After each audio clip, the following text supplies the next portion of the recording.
Pozdrav svima, dobrodošli u novu epizodu. Danas, sad je oko 8 ujutru, prazni grad još nisu otvorili prodavnice. Ovi prodavci ovdje što nalaze se tu blizu od našeg mog hotela. I danas idem da posjetim Džeraš, tako da prvo moram odavde iz centra grada Amana doći do autobuske stanice, a doću da uradim taksijem i onda autobusom od autobuske stanice do Džeraša ima oko 50 km. Vidimo se. Evo ga na mala lagana vožnja taksijem za 6 km 3 dinara i to je to. Sljedeća destinacija je autobuska stanica, ima još neka 4 km, tako da eto. Ok, ovo je autobuska stanica i vožnja nas je do ovdje koštala 3 dinara i odavde će nas košta dinar do Džeraša.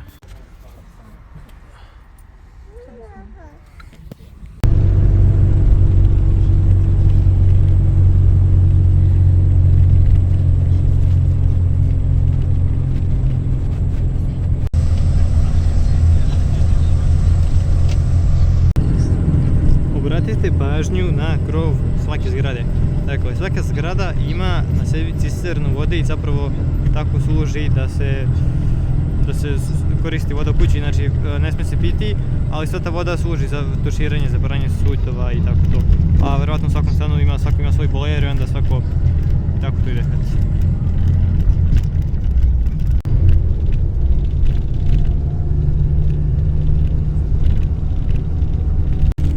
Tačno na polovini puta, još 23 km. Ok, upravo sam došao autobusom iz Amana do Džereša.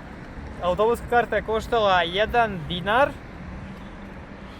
Vožnja je trebala neki 40 minuta, baš je bilo popunjeno, dakle nema nikakva vreda vožnja nego dok se napuni autobuse oni voze. Sve je dobro bilo.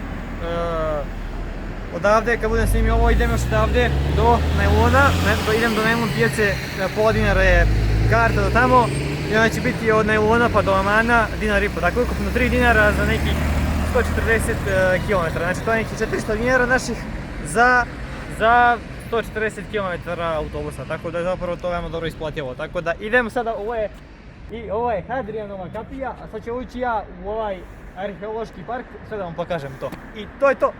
Ušao sam u ovaj arheološki park i prvo što će vidjeti ovih gomilu ovih prodavača koji vas nude da vam prodaju ove njihove muslimanske kape.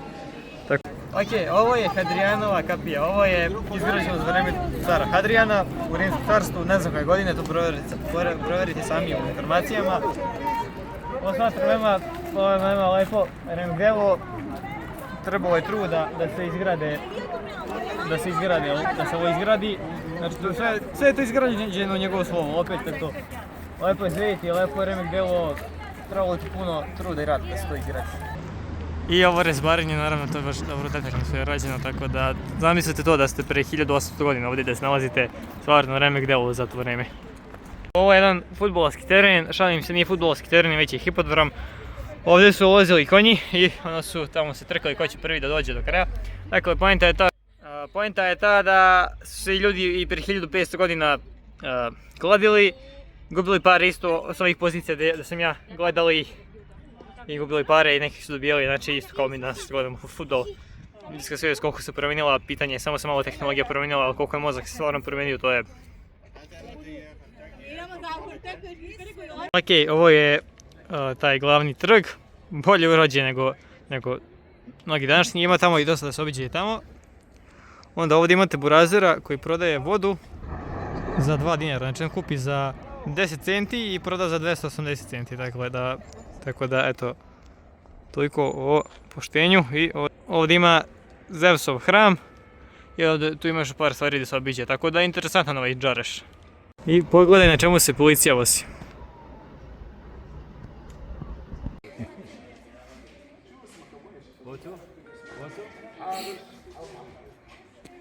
Sjerači, pozorište.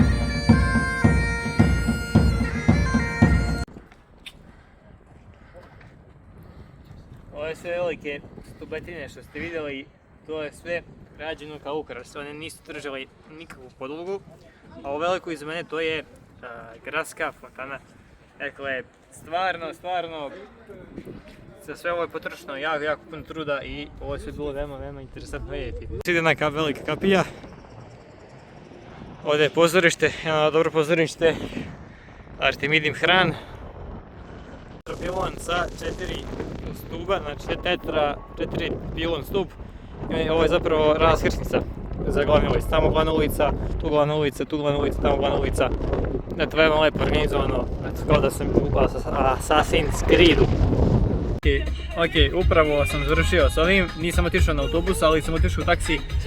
Taksi košta 4 dinara za neki 30 km, znači zapravo za 18 km, tako da u povratku ću na autobus, jer će me koštati dinar i po, a pola dinara bi me koštao autobus, tako da dobro je zapravo, za nas dvojicu bi koštao dinara autobus, gubili bismo vrijeme, tako da ovako za 4 dinara mi se isplati, jer bismo, autobus ne dolazi do dvorca, već dolazi do negdje tamo do polovine Najlon pijace, tako da kad kažem Najlon pijace mislim na taj grad Najlon kako se kaže, i to je to, tako da eto, vidimo se za nekih pola sata vožnje, ćao! Evo, izašao sam iz Džeraha, ovo je na putu do Najlon pijace, dakle brda planine, ovo je nešto između sela, dakle ovako izgleda priroda, ne znam što ovdje uzgajaju maline, vjerojatno ovdje je dosta poznat predeo po maslinovim uljem, tako da svugdje gdje ima su voće, ima i maslinovog ulja, tako da to je to, eto dva pojma koje treba da povežete. Ok, put kroz jedno selo u Jordanu, dakle zapravo je dosta čisto, da sam nekom Tunisu, nekom Egiptu, to bi bilo katastrofa, tako da je ovo još i dobro. Dosta su čisti, nema šta, interesantno je ovo za vidjeti i dosta kamenja ima svuda, tako da dosta je, površina je puna stene, tako da kažem, dakle kada vidite travu, kada vidite kamenje, to je normalno, eto. Tamo neke prodavnice, benzinske pumpe, dakle ima svega, normalno žive, dobra je ekonomija, minimalac je 410 dinara, šta da kažem. Kad malo bolje izračunate, doći kao da je to, da živite u Srbiji sa 70.000 dinara, tako da vidite to, jer su ovdje dosta manje cijene svega i približno je slično to,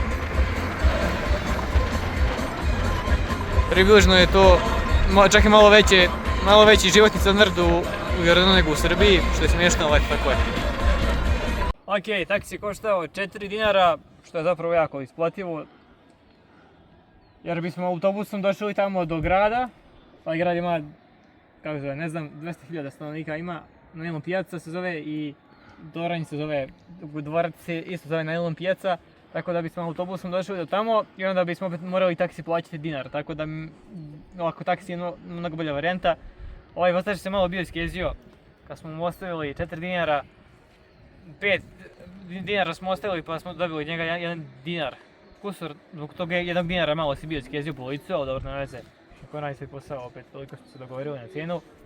Tako da sad ću da obiđem ovaj Najlon i tu ću da završim ovaj video. Da kažem, eto. Idemo da, ajde, da vam pokažem još ovaj jedan dvorac.